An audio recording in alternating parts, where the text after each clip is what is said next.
Some of the drugs that we run intravenously, we run by continuous infusion. That means that even though this bag is only half empty, when it's empty, we're not going to stop running that drug. We're going to replace the bag and continue to run that infusion. Drugs that we run this way are like dopamine or propofol or fentanyl. These are drugs that, as long as we still need those effects, we're going to keep switching out the IV bag for a new bag. That's a continuous infusion. And so these drugs are run by milligrams per hour, mics per kg per minute, or mics per minute. Those are all calculations that time is not the most important factor. In fact, time only comes into it when we're programming our IV pump and we need to tell it how fast to pump to get the dose.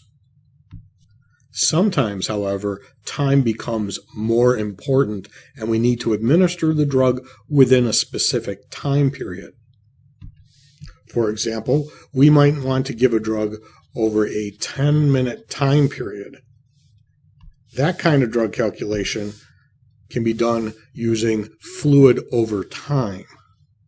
In a fluid over time calculation, you've decided to put the entire dose into some volume, and you're going to give the entire total volume in a certain number of minutes. In this case, we decided we're going to give this over 10 minutes. And you notice I include how to calculate not only for an IV pump by milliliters per hour, but you can also calculate drops per minute using a drip set by changing the 60 minutes for the drip factor of the tubing. I'll show you what I mean in a minute.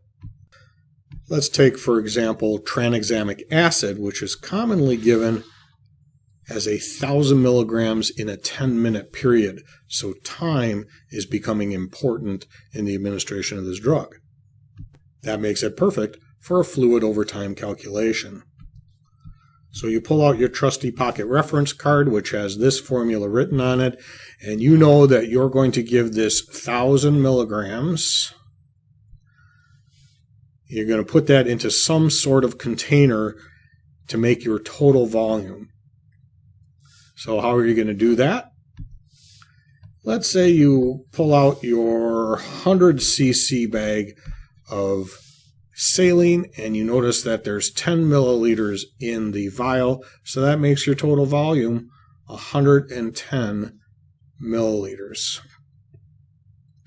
60 is the number of minutes in an hour, and we remember from our standard order to give TXA, 10 minutes is the ideal administration period. And now you have all the information at your disposal to calculate the milliliters per hour for your IV pump. 110 times 60 divided by 10 gives you 660 milliliters per hour. This also works for drip tubing. You remember GTTS or GLITZ is the measurement for drips per minute. You can use this same formula to use drip tubing. And this 60, instead of being minutes, can be your drip factor. And in this case, let's make it 10-drop tubing. So total volume, we have 100 cc's plus an additional 10. So 110 times your 10-drop tubing divided by 10 minutes will give you drips per minute. So you pull out your calculator and you multiply 110 times 10 divided by 10, and you get 110 drips per minute on 10-drop tubing.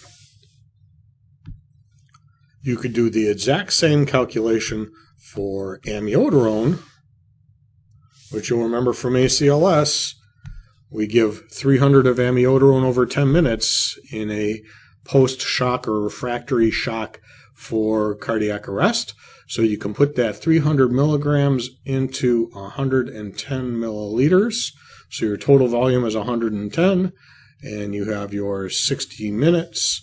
We're going to give that over 10 minutes, and you have the exact same formula.